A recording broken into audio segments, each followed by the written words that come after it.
Well, welcome everybody. I'm Matt Nolan, Kids and Family Director. I'm here with Lou Priolo, our biblical counselor, and today we're continuing in our series about parenting and specifically talking about using the scriptures in parenting. So specifically we're talking about 2 Timothy 3:16 and 17, which is a very famous passage of scripture. I once heard you joke around saying that when someone asks you what your favorite Bible verse is, you say 2 Timothy 3:16, 17. I love that. I may have to use that. Well, that's because I'm a biblical counselor. That's right. That's right. So I love it. But so that's a very famous passage. It talks about how to teach, convict, correct, and train using scriptures. And that makes a lot of sense in a discipleship context. But specifically, what would you say about what does it have to do with parenting? It really has to do with every kind of discipleship relationship, even marriage, because in a Christian marriage, you have to use the scriptures in your conversing with your spouse for those four purposes that God has given them. But specifically, this is a parenting passage because of verse 15. From childhood, Timothy, Paul says, you have known the holy scriptures, the sacred writings, which are able to give you the wisdom that leads to salvation through faith in Christ. And then all scripture is given by inspiration of God. So let's kind of walk through those four different things that the scripture points us to. So the first one is to teach. And so when it comes to parenting, in your book, you talk about teaching in the milieu, right, and teach them diligently. So what does that specifically mean? How do you teach using the scriptures, and what does it mean in the milieu? Well, milieu is a French word, comes from French word, well, it is a French word, and it means in the middle. And so, when you go to Bible college and seminary, they teach you how to go to the scriptures, unpack it, and then expound upon it. But as a parent, we have to be a little more ahead of the game with that. We have to start with the children's lives, what they're struggling with, take them to the scriptures, and then take the scriptures back to them. When we would have family time in our home, we don't always call it family worship. When the girls were young, I would have something prepared usually. It was sort of something canned. We'd go through a book of the Bible or some devotional or maybe even some other kind of book for children that made the Bible applicable. But that was plan B. Plan A, for the most part, was what's going on in your life, honey? Do you have any conflicts with anyone today? Do you have any questions you want to ask me? See, I would try to take the problems, the issues, the questions in their lives and bring the Bible to them. And the good thing about that is like quiet time went by like that. I mean, I remember one day in particular, we were going to watch a movie after family time. We ended up having family time for 2 hours and they were attentive, because I was talking to them about their lives and what was going on in their lives. Sometimes I'd say, honey, to Kim, anything going on in the girl's life we have to address today. And every once in a while they would say, hey, Dad, we want to talk to you about what's going on in your life and your sin. And of course I had to do that, Got to be a good example. So in the book, the book's called Teach Them Diligently. In the book, there's an illustration about Helen Keller. Helen Keller was basically hard to teach anything. She was very angry and self-willed, to the nth degree. Nobody could teach her anything. She would throw temper tantrums all the time. And then something happened that changed her life. What happened was her mentor, Anne Sullivan, they were walking by a well house, and there was a well just out there in the open. And she was having a bad attitude about something, but Anne wanted to teach her a lesson. And so she takes her hand and puts it under the water, right? Now remember, Helen Keller couldn't see. So this is like a, very memorable experience for her.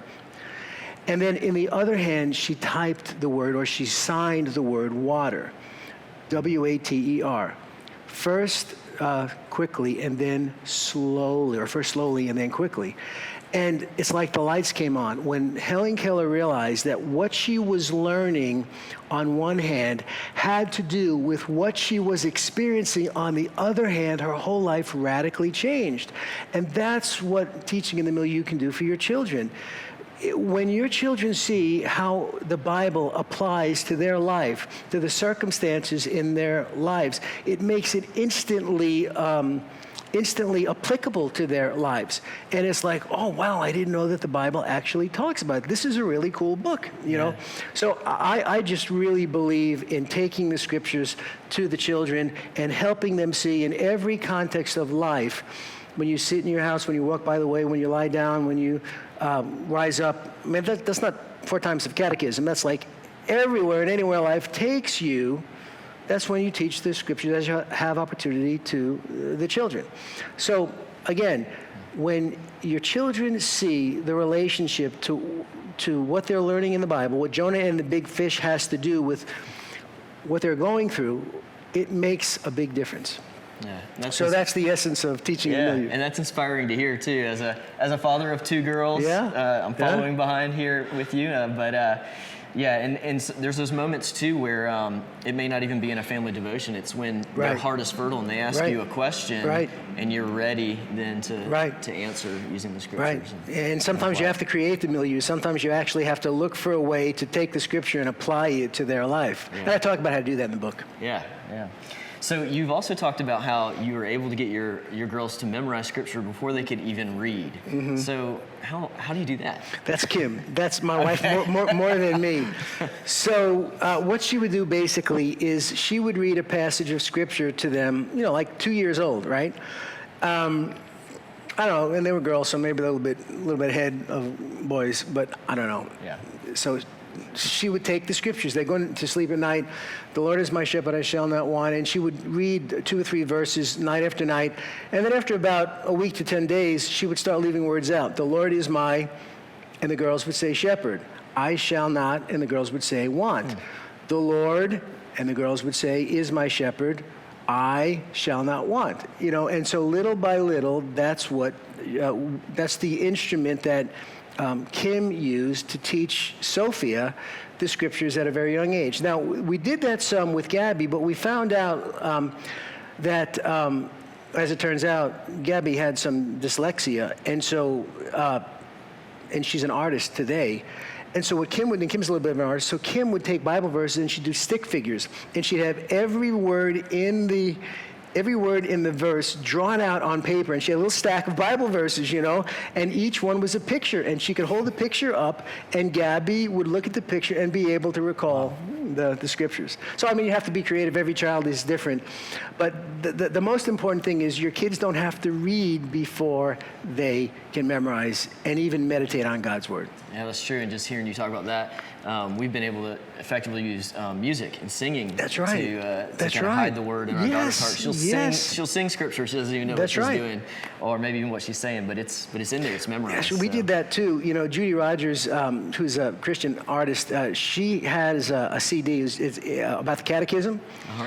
And the girls learned a lot of the catechism just by listening to Judy Rogers' music. It's really cool. Yeah. So moving on from teaching to convicting, the goal is really to reach the heart of our child and to appeal to their conscience. So how do you use scripture to do that? How do you convict using the scriptures?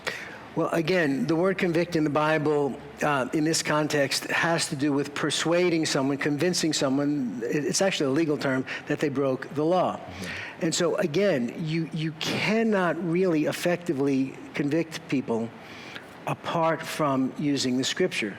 Now, the Scriptures convict, and the Bible convicts, but there's a form of the word conviction that's a verb.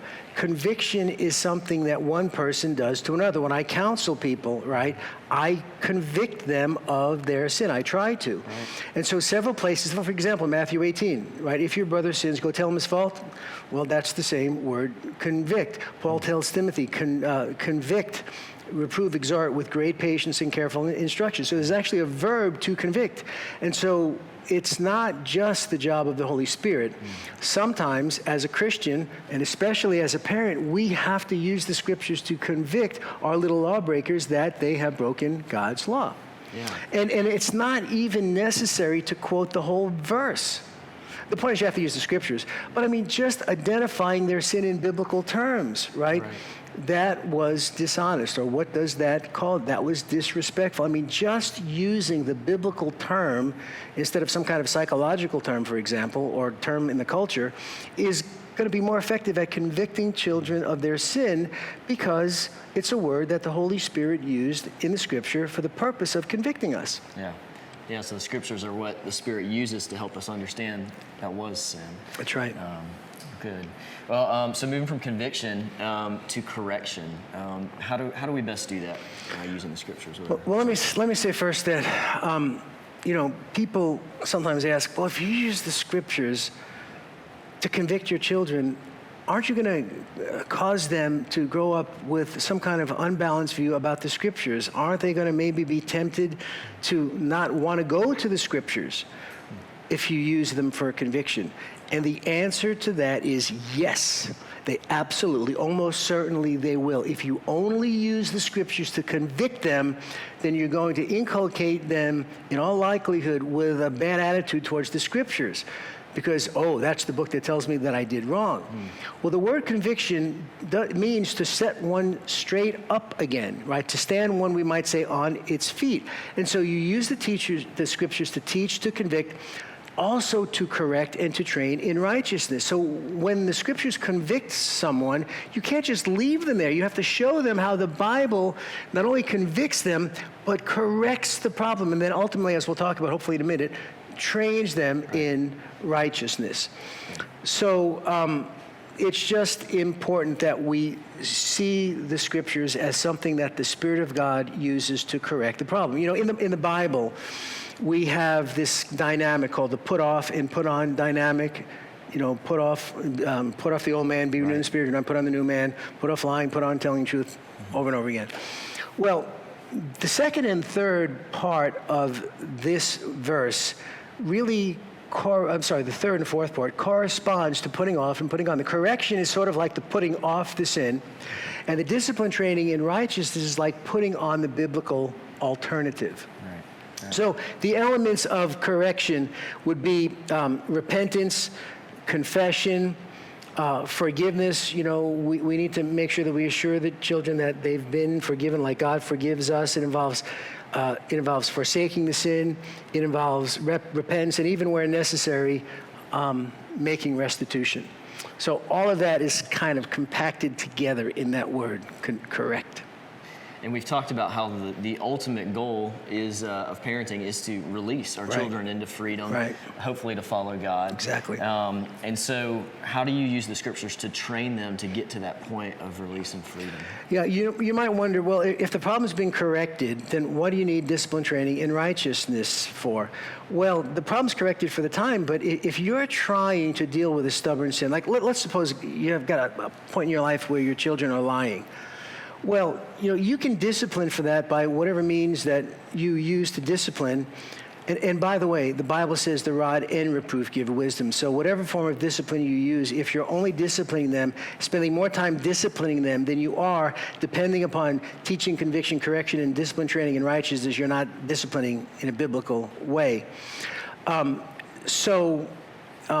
It's important for you to understand how to use the scriptures for the purpose of training them in righteousness so that the problem does not return. So the problem's corrected right now, but if it's a problem with lying, right, and it's like you notice happens again and again and again, Well, one little moment of discipline and instruction is probably not going to correct it. When we had those kinds of issues with the girls during family time, I might put together 4, 5, 6 nights in a row where we would just talk about the problem. Now, the discipline, whatever it was, had already been discharged, so there's no threat of discipline over their head. That's been taken care of. We just now go to the scriptures to train them in righteousness, to teach them how to replace the sinful pattern with the biblical alternative. Right. Well, great. Thank you, Lou. This has been really helpful on just talking through how to use the scriptures to train, convict, and correct and teach our children. So now you're going to use some questions from your group leader to discuss. But for Lou Priolo, I'm Matt Nolan, and enjoy having a great discussion about using the scriptures in parenting.